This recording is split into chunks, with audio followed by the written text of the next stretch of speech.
40. Outer rest and inner activity.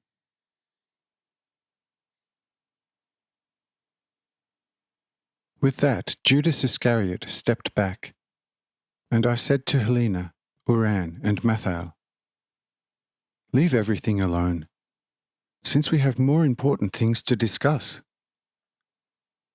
Keep the servant and do not punish him, because he would never have undertaken this loose prank if it wasn't for a spirit who drove him to it. But he was driven, so that he did a prophecy for us, which will be fulfilled. But nothing further on this topic, since we have now much more important things to discuss." And Cyrenius asked me, quite surprised, "Lord, what will that be? It appears to me that there can be nothing more important than what we already have encountered here." "Oh, speak, Lord. My heart is trembling from desire to learn about your new arrangements and decisions, so that I can act accordingly."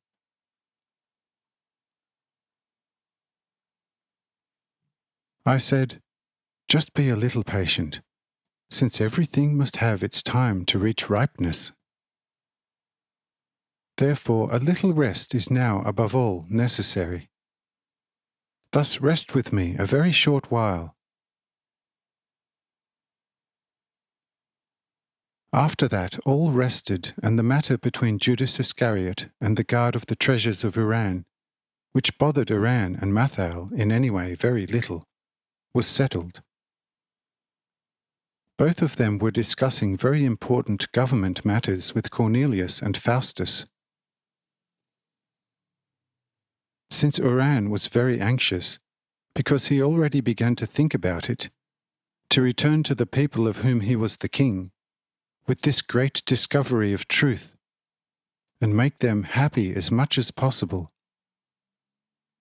He wanted to be a king of sensible and wise people, and not of pure human larvae and machines, who, without knowledge and without a will, walk through life like animals.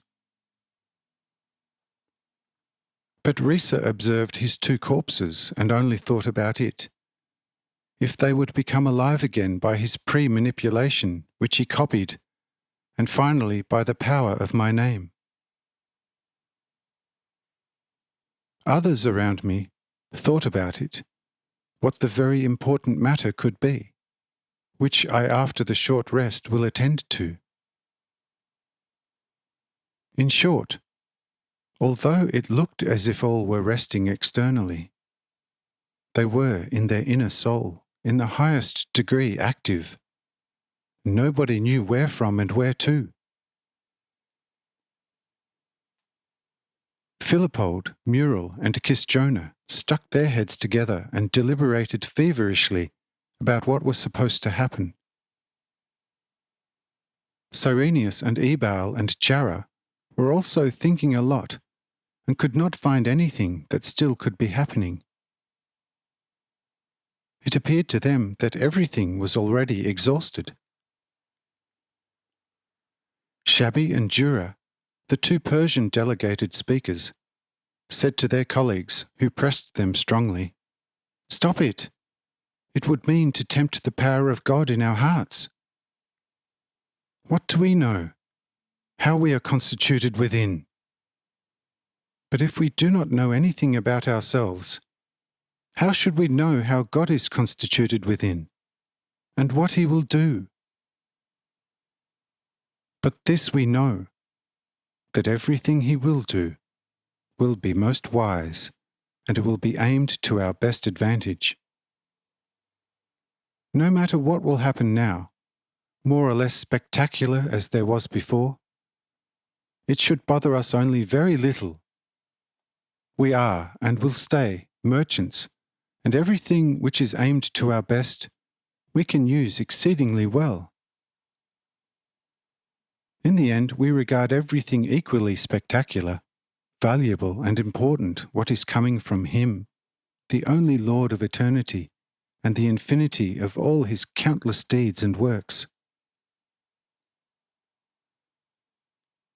Since we do not know ourselves, we therefore also cannot know what else we still need, above everything we already have received. But he knows it, and, hence, he can designate what will be coming as something big and as very important.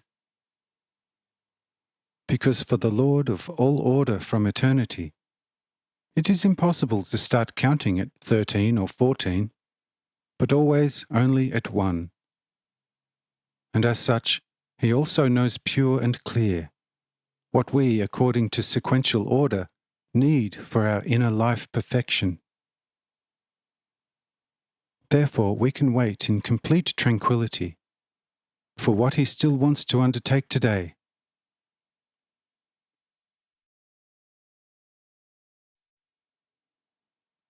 This quite wise advice calmed the souls of the Persians completely. But also the souls of those sitting at my table calmed down and waited with tensest expectations and joy for what I later on will do very openly.